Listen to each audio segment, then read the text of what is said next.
Mr. Speaker, as a former member with a son serving the RCMP, my thoughts and prayers are with the family of Constable Shaelyn Yang and the RCMP members across Canada. Every day we ask our sons and daughters, our husbands and wives to serve, to keep us safe, and we pray that they come home. A cold and devastating quiet spread across our nation yesterday with the news that one of our own had been killed in the line of duty. Constable Shaelyn Yang, an RCMP mental health and homeless outreach officer, was killed during an altercation while protecting a city employee at a homeless camp in Burnaby, BC. This is a senseless loss. Shaelyn Yang was a loving wife, a sister, and a daughter. Shaelyn's colleagues describe her as kind and compassionate, embracing her role with devotion, helping those who struggle with mental health and addiction. Our nation has suffered an immeasurable loss. May her memory be the inspiration for each of us to act on issues important to Constable Shaelyn Yang. She will never be forgotten.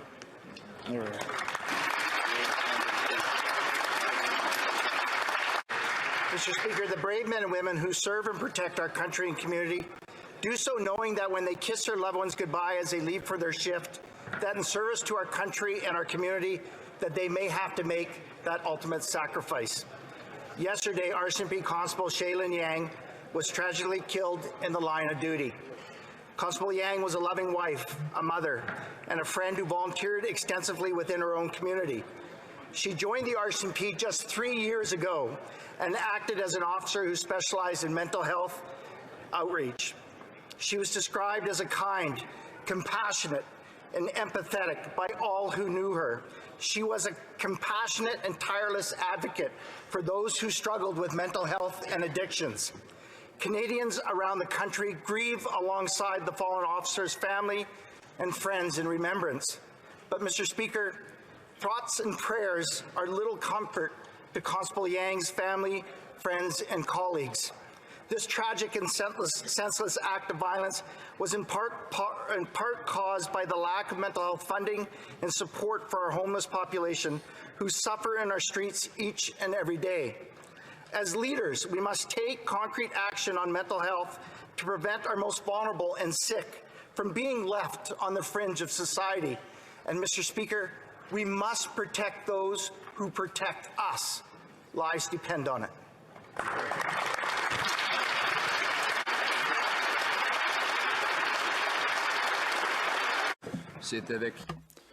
It's with sadness that we express our love for the family of Constable Yang. I'll express our love and support for Constable Yang's family. She was sadly murdered while she was courageously doing her job. This has to stop. This is one of a series of murders of our police officers as part of a larger violent crime wave. What changes will the Prime Minister make to policies to put this crime wave to an end? Honourable Prime Minister.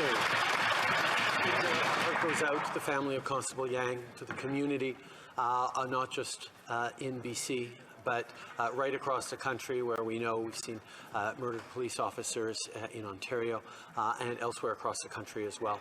We need to do more to step up on our mental health funding, as the honourable member before mentioned. We need to make sure we are giving our frontline police officers the tools to be supported as they encounter difficult situations. We need to make sure that they are not the only mental health workers out there accessible to so many people, but unfortunately they have been extraordinary at it, but we need to provide better support. Provinces and the federal government need to work together to fund more mental health supports.